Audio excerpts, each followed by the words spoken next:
एक मंदिर, 3 तरह के केस और 134 साल की कानूनी लड़ाई। 1885 से 2019 तक राम मंदिर विवाद से जुड़े 3 तरह के मामले अदालत पहुंचे। पूजा या इबादत के अधिकार के मामले, राम जन्म स्थान के मालिकाना हक के दावे और बाबरी ढांचा गिराने का केस। विवाद के कानूनी पहलू की शुरुआत पूजा के अधिकार की मांग से हुई। पहली बार 1885 में महंत रघुबर दास ने बाबरी ढांचे पर बने राम चबूतरे पर पूजा की अनुमति मांगी। इसके बाद 1950 में गोपाल सिंह विशारद ने भी पूजा करने की अनुमति मांगी थी, जो केस 2019 में निपटा।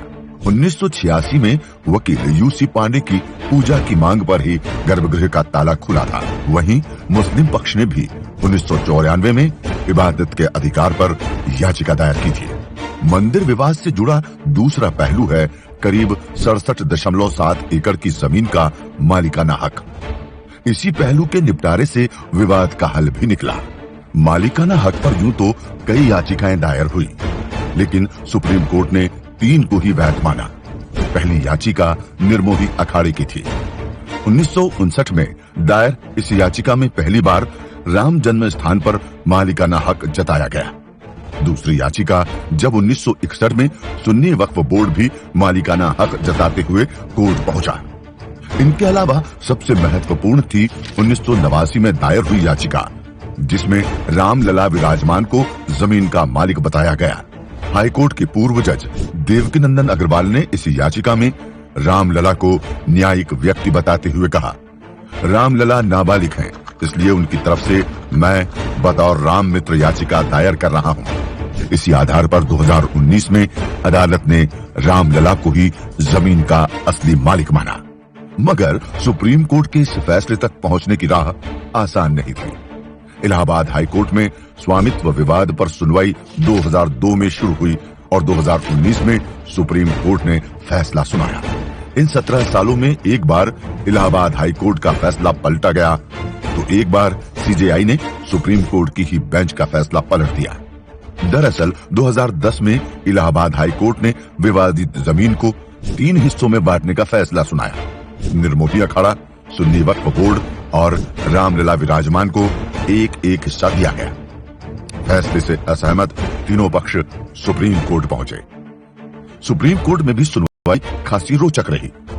पहले मामला 3 जजों की बेंच के पास गया।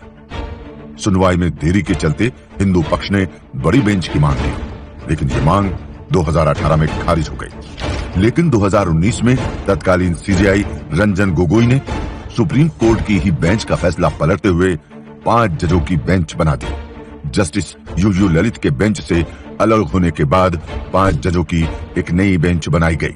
इस बेंच ने मामला निपटाने के लिए मध्यस्थता कमेटी भी बनाई, लेकिन ये फेल हो गई। आखिरकार सुप्रीम कोर्ट में रोजाना सुनवाई शुरू हुई और 40 दिन में ही केस निपट गया। 9 नवंबर 2019 को सुप्रीम कोर्ट ने ऐतिहासिक फैसला सुनाया। राम मंदिर की कानूनी लड़ाई का तीसरा पहलू था बाबरी ढांचा केस।